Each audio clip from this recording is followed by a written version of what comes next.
çatıp odla oynayır. Ayılın, birleşin dünya Türkleri. Çok derin köküm var, başım eğilmez. Her sözün gerçeği üze değilmez. Bir olsa gönüller elat yenilmez. Ayılın, birleşin dünya Türkleri.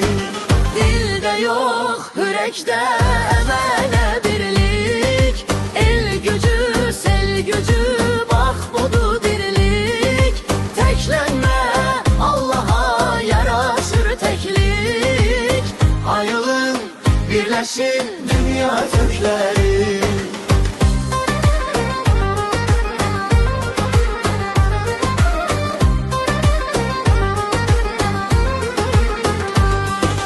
Hayalim dolanır dağlar aranı.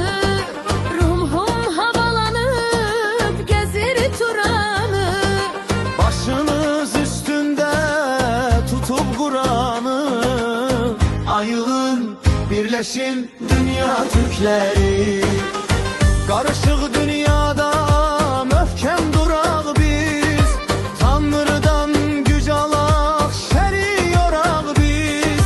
Bozkurdu aktarak, yolu sorak biz. Ayılın, birleşin dünya Türkleri.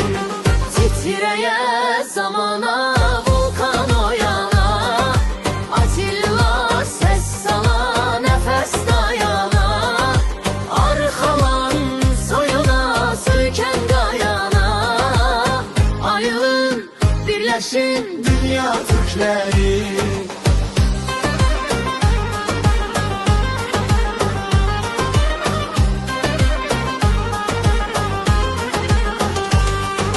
Göy çağlar kalıp kana boyanıp.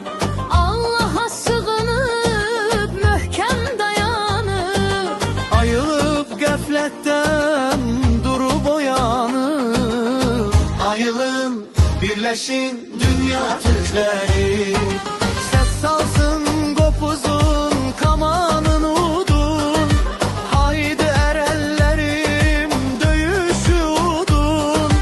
Budur nasihati, dedem Korkut'un.